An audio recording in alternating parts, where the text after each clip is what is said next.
டேஸ்ட்டாக வாழைப்பூ பொரியல் எப்படி செய்யலான்னு பார்க்கலாம் வாங்க. எண்ணெய் சூடாயிடுச்சு. கடுகு உளுந்து போட்டுக்கலாம். கடுகு பொரிஞ்சதும் அதுலேயே நம்ம வெங்காயத்தை போட்டு நல்லா வதக்கலாம். இது கேரளாவில் தாங்க இந்த மாதிரி செஞ்சு சாப்பிடுவாங்க. நம்ம ஊரில் பச்சை மிளகா போட்டு நம்ம தாளிப்போம்.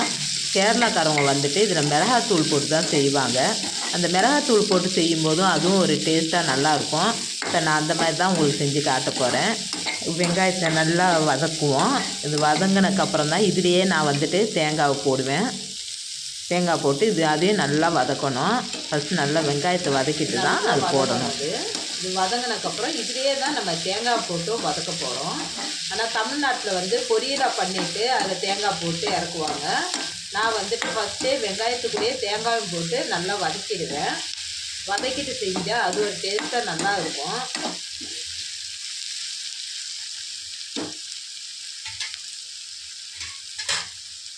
நல்லா வதங்கட்டும். தேவையான அளவு உப்பு,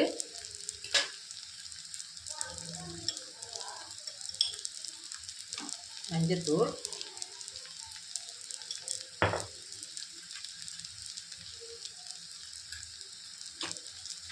நல்லா கொஞ்சம் வதக்கிக்குவோம்.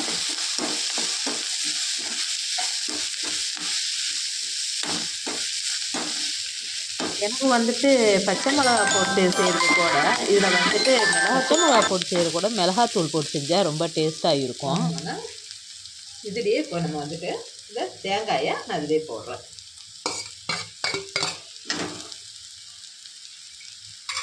தேங்காய் போட்டு இது நல்லா வதக்கணும்.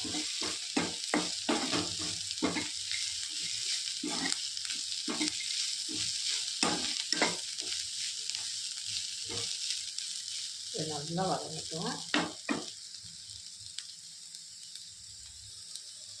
நல்லா வதங்கணுங்க. இது வதங்க தான் நல்ல டேஸ்ட்டு வரும்.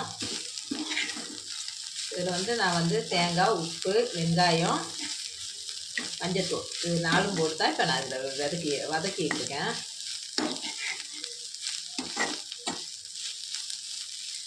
நல்லா வதங்கினதுக்கப்புறம் நம்ம இப்போ தேவையான அளவு உரப்புக்கு மிளகாத்தூள் சேர்த்துக்கலாம். உங்களுக்கு எந்த அளவுக்கு தேவையோ உரப்பு அந்த அளவுக்கு சேர்த்துக்கோங்க. ஏன்னா இது உரப்பாக தான் நான் சாப்பிடுவேன். உரப்பாக சாப்பிடும்போது டேஸ்ட்டாக இருக்கும். நீங்கள் இந்த ஊரில் பொறுத்த வரைக்கும் தமிழ்நாட்டை பொறுத்த வரைக்கும் பச்சை மிளகா போட்டு தான் செய்வீங்க தாளிக்கிறதுக்கு. நான் இது இப்போ மிளகாத்தூள் போட்டு செய்கிறேங்க. இது நல்ல டேஸ்ட்டாக இருக்கும்.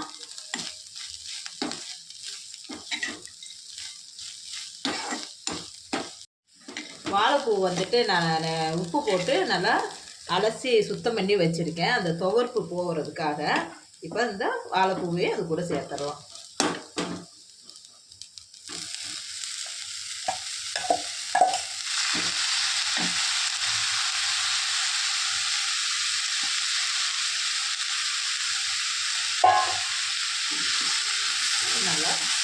இதை நல்லா கிண்டி விட்டு ஒரு 5 நிமிஷம் மூடி வச்சுருவோம்.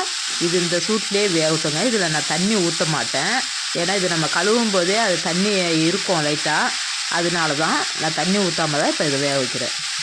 இது மூடி போட்டு 5 நிமிஷம் நல்லா வெந்துருச்சு.